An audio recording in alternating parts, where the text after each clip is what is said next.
Back. Addiction can sometimes feel never-ending, but there is help. Porchlight Recovery is a sober living recovery campus that seeks to treat its participants with dignity and respect.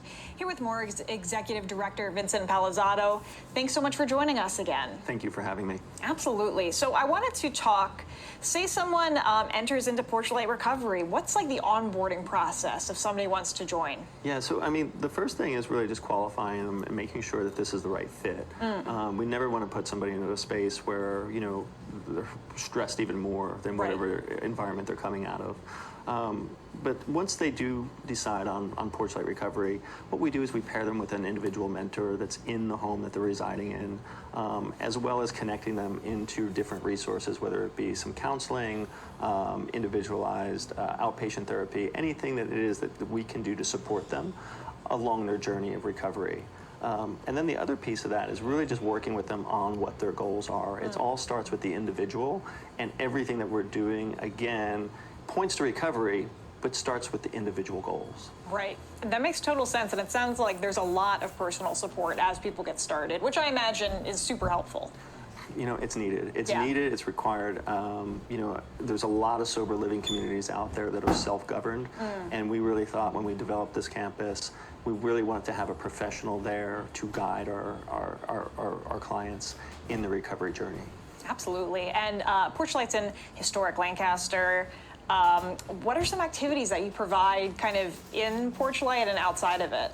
I mean, Lancaster's a great, vibrant city, right? Yeah. And so there's just a little bit of everything from outdoor nature walks, you know, you can go canoeing, tubing, on the lighter side, golf, tennis, pickleball. If you like to go galleries, maybe for some people just like to go out and have a nice meal. Right. Tons of restaurants, right? Activities from pottery or music, writing classes. There's all sorts of cool stuff. It's really, really an eclectic city. Yeah, absolutely. And it sounds like part of Porchlight is kind of not reintroducing people back to their passions, but I mean, in allowing people to rediscover their passions within sobriety. You know, it's amazing. So many times we forget what those passions are, right? Or we don't even know what they are because we've been almost like living life with blinders on. Right. And all of a sudden, all of your senses start to come alive again, right? It's like removing this veil. And all of a sudden you see all the great things that you can do in life. And oftentimes what we see is, you know, people, as we get older, it's like we don't want to try new things, right? They say, you know, old dog doesn't want to learn new tricks. Right. And people are no different, but that's why we have the coaches in place, to inspire people to try new things, right? Even if you're 40, 50, 60 years old, maybe you've been struggling for years, and all of a sudden you realize, you know what, I had an interest in flying, and you start taking flying classes or, you know, art or whatever that may be. So many of the joys of life come from those small things, and you miss them if you can't, if your senses are numb. True. And you're living life with a veil, how can you really experience the joy of life? And that's the beauty of this, is that people are experiencing that joy through this connection and through so many different life experiences, right? And rediscovering what it is to live. That's what it really means to live in recovery, to live sober. You know, is that you're truly living your best life, and we're just guiding people on how to do that. That's absolutely, I love that. And, you know, speaking of which, what inspired you to take this path and to help people?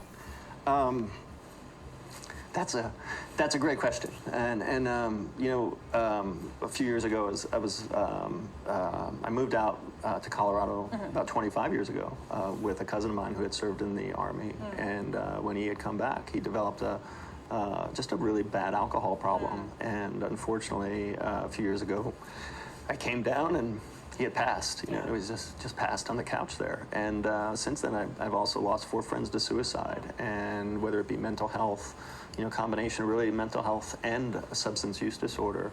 And I think the cat's out of the bag right now. It's like, you know, there's no better time, you know, to be honest with yourself, be honest with your loved ones, start to renew those relationships, start to be your best self at work.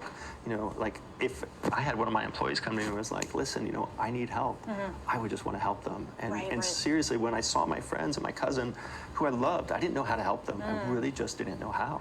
And so I was really inspired in learning more about the recovery community, sober living, what it meant to be living your best life without drugs or alcohol involved. Right. And man, is it special when you see people come and emerge out of what what that hell is. It's hell to live that life. And if Yeah. somebody's living that life, I would encourage them to give us a call.